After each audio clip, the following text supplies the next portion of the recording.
This app is about to change the world that will blow your mind. This has always been my passion. Our mobile 3D radar tech is the first of its kind. Taking a trip? FutureView gives you a long-range look at the weather so you can relax and enjoy. We'll cover severe storms like you've never seen before. America's Weather Team is on the new Fox Weather app. Download now at foxweather.com.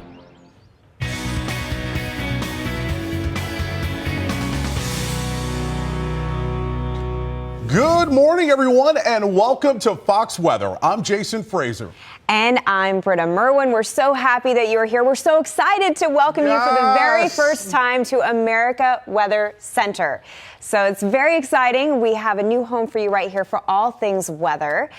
Here at Fox Weather, we have all the tools and the people working around the clock to keep you informed. And this is a live look at our entire studio. You can see that is a weather command. So that is where all of our meteorologists as well as producers sit. So we'll be able to show you the different parts of the country and what's happening pretty much in real time. That's also where our graphics are made as well.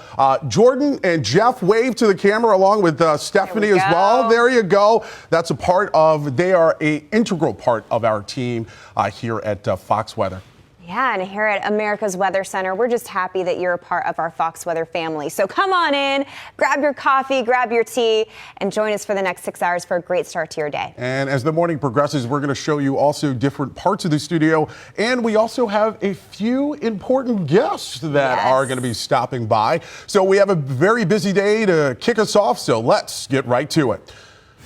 Right now, a tale of two storms. The first battering the Midwest after several confirmed tornadoes leave a trail of destruction, and that severe threat is now pushing eastward.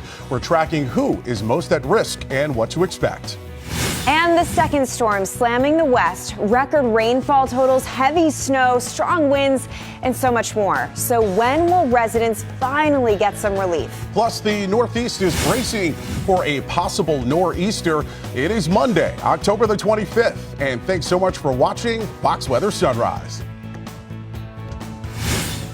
And we are on top of those two storms, the tale of two storms, one on the east, one on the west. We have Fox Weather correspondents across the country, including Nicole Valdez in Farmington, Missouri, and Will Nunley in Olympic Valley, California. But first, we want to introduce you to the third member of our studio team, Stephen Morgan. He is here with the latest on the severe weather threat that is moving eastward. Good morning to you, Stephen. Yes. And good to see you, man. Jason and Britta, likewise, happy to be a part of this morning team. And man, what a perfect time to launch Fox Weather. An active big day. Night last night, right? For storms moving through the Midwest. We'll hear from Nicole here in a little bit, but want to focus on that because what we saw yesterday, quite impressive, especially for Southern Illinois. Now, here's the deal. Just waking up, you're looking at the warnings. What do we have? Well, we're currently watching 4 different warnings. These all are flash flood warnings. Lightning strikes, nearly 550 over the last 10 minutes or so, and population under those warnings, we're about 87,000. I'll tell you what, when I came in this morning, it was more like 200, 300,000 people experiencing some of this inclement weather. Speaking of that, Aveston, Illinois reported a 65-mile-per-hour wind gust overnight. Breckenridge, Missouri, 1.5 inches hail. That's just a little smaller than golf balls. We saw some severe weather, and just look at the radar. So this was back at about 6 o'clock. Those tornado warnings beginning to fire in Missouri, moving through southeastern Missouri into southern Illinois. The good news this morning, as we're currently looking at radar, a broken line of showers and storms. Really focused, though, on Nashville. That's where we're seeing some of the heaviest rain about to move on in, even through eastern portions of Indiana and Kentucky. But seeing what Nashville's dealing with at this hour, that heavy rain's about to move in. Look at these. Rainfall, this since Saturday through the Midwest, northern portions of Illinois, Quincy, nearly 6 inches of rain. Des Moines picking up nearly 3 inches of rain. Just over 2.5 inches in Champaign, Illinois. That's where the University of Illinois is located. All of that heavy rain associated with this powerful low pressure system that's moving across the area. So we'll be watching that.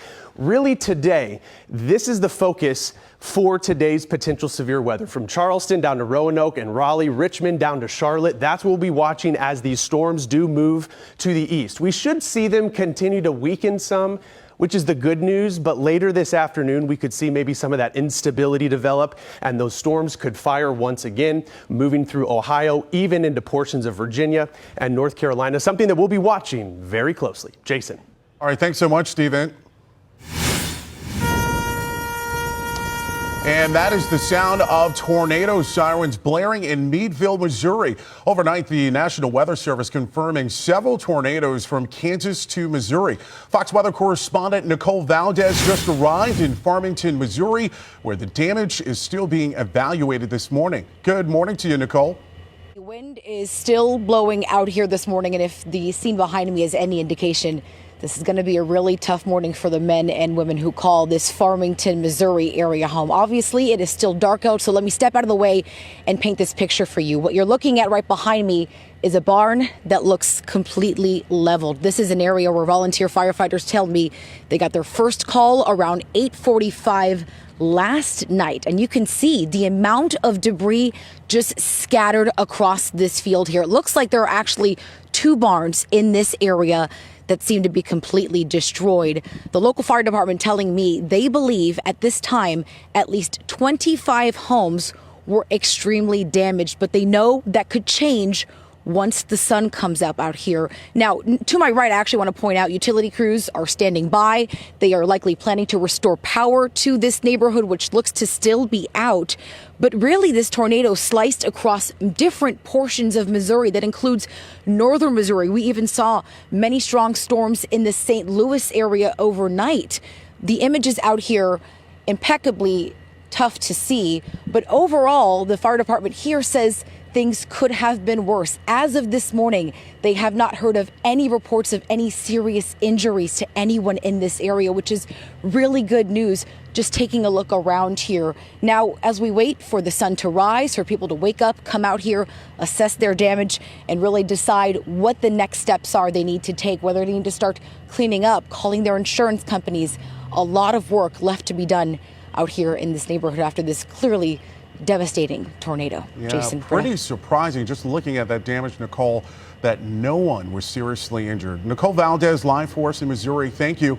Britta? And Jason, let's take a look over Sacramento. Very overcast skies, very waterlogged. We've had some intense rainfall well over the weekend. That translates to snow for the Sierra. And although we wanted rain in California, we didn't need this much rain. So we did actually receive our rainiest day on record of all time for Sacramento because of the heavy rainfall setting in. Pretty impressive stuff. 5.44 inches. Again, the highest single day total rainfall record for Sacramento. And we still have more to get through. So this is just another battery of a parade of storms that's been hitting the Pacific Northwest. On infrared satellite, you can clearly identify that huge spin of low pressure just about to push on shore, just streaming in that atmospheric river. So we have so much moisture moving in here that it's producing this intense rainfall. We're talking several inches of rain, and we have additional rainfall to get through today. So there's a look at radar. Again, once you go in the higher elevation, it does turn into snow. We still have flood alerts out. Keep in mind, a lot of these areas were battling wildfires. We still have a few active fires out there because we have burn scars in play here, and you are stacking on 3 to 5, sometimes over 6 inches of rain in just a few days. Mudslides and also land flows are going to be an issue. Now, with future tracks, starting things off early this morning, we're going to continue to pull in that heavy rainfall. Notice during the day, though, it does start to move slightly down towards Southern California. That's a nice break for Northern California and the Bay Area. It's just been coming in all weekend long, so we're going to get a short break from that. Notice in the higher terrain, easily crossing over to snow. That's great for the snowpack, but be very careful if you're traveling up I-80 going over some of those passes. As we go into this afternoon, this is around 3 o'clock local time, Los Angeles getting in on that rainfall. So again, for Northern California, we do see a little bit of a break as we go into the afternoon, but then we'll be focusing on SoCal. For Los Angeles, under a half an inch of rainfall, so it's not going to be as heavy for you guys. But look at these rainfall totals. We're looking at Fresno, 1 to 2 inches of rain, and of course that does mean snow as we go into the Sierra. A look at that future track for the Pacific Northwest, so Washington into Oregon. Yes, you guys are feeling it as well. So the I-5 corridor from Portland up to to Oregon today, it's going to be tricky out there. That means slowing down your speeds, increasing your travel time, and that's what you're focusing on, the weather on the move. Yeah, and you know what, Britta, I still cannot believe it was the rainiest day on record for Sacramento. Incredible. And the fact that it came in over 5 inches of rain, that's a lot of rain for that area to take on. Yeah, and as you just mentioned, there was still quite a bit of rain that is going to be pouring across the Pacific Northwest. And I am tracking a weather on the move this morning. And so let's get you a check on not only the roads, but also the skies as well. So as far as the airport goes in Seattle, you might see some moderate delays here this morning as well as this afternoon. Over in Portland, I think this morning you're going to be A-OK, but it's this afternoon as that rain pushes in, you may end up seeing just some delays in around the area. So this is all associated with that storm that Britta was just talking about. But so far, so good in terms of turbulence reports. We haven't gotten any reports there of turbulence. But east of there, we are starting to see some moderate reports of some turbulence in parts of the northern section of Wisconsin, also in the Chicago area as well. So if your travels do take you there, just be prepared for that. As far as the delays in the Midwest, Chicago this morning, as well as this afternoon, there will likely end up being some travel delays. It's going to be pretty much the same over in Indy and in Nashville this morning. There are major delays and would highly recommend that you check in with your carrier before heading to the airport. Now, east of there, as far as the turbulence goes, no turbulence to talk about here in the Northeast as well as in the mid-Atlantic states, but in the Southeast, over in the Atlanta area and even in southern Alabama, there are reports of some light to moderate turbulence. So heading back west, all of this rain and moisture is creating a perfect combination for landslides like this one in California that shut down Highway 70. But that's not the only problem this area is facing. Fox Weather's Will Nunley is in Olympic Valley, California, with the latest on conditions there on the ground. So, Will, what are you seeing there this morning? I see some snow falling. Lots and lots of it, Jason. We knew that once the snow started falling, it would be rapid and it would be consequential. And sure enough, that is what we are seeing. My Fox Weather app pinpointing my location here in Olympic Valley this morning, letting me know it's 34 degrees. So all of the ingredients are here. And sure enough, we have snow falling very rapidly. And I mean several inches within the past just few hours. The road closures you mentioned are also coming in rapidly this morning. Highway 70, Highway 80, we're getting word from California Highway Patrol that roads in many places are just simply impassable this morning. Lots of them are closed at this hour because we have seen, as a result of the rain that we've experienced over the past 36 hours or so here, some mudslides happening, some rocks and debris in the roadway, so those are being closed. But this is kind of a double-edged sword. We don't want to see the mudslides and the debris and the hazards, but a lot of people here that I've been talking to want to see the rain. They want to see the snow, especially for the ski resorts where I'm standing here this morning at the Squaw Creek Resort. They're glad to see this because this is a first initial kind of snowpack helping to lay the foundation that they're going to need to have a successful season. Meanwhile, for the greater Lake Tahoe area, they're happy to see the significant rainfall as well because of historically low levels there for that lake. But really, if you're in the area here, you can probably know that it's a no-go on the roads here for a little while. And as the sun starts to come up, we'll have a better assessment of exactly how much has fallen here and what it's going to take to get those roads clear. But Jason, I can tell you in the meantime, it's still just coming down. We're in the height of it right now. All right, Will. Well, we will be checking back in with you later on this morning. Britta, over to you. Yeah, and let's get those kiddos out the door and ready for school. It's going to be an awesome day out there. We're going to take you on a little trip to Florida. So getting your kids ready for the day. We're looking at some fairly cloudy skies this morning. You need umbrellas, the cute rain boots. That's the day we have today. Temperatures out the door in the mid-70s. Now for after-school pickup in the Tampa area, we're expecting mid-80s. Also note the winds. It's going to be breezy. It's going to be warm. It's going to be muggy. Winds coming in 15 to 20 miles per hour. So it's one of those days that the umbrellas might not be a good idea in the afternoon. I would go with the rain jacket for the pickup schedule at the bus stop. Jason?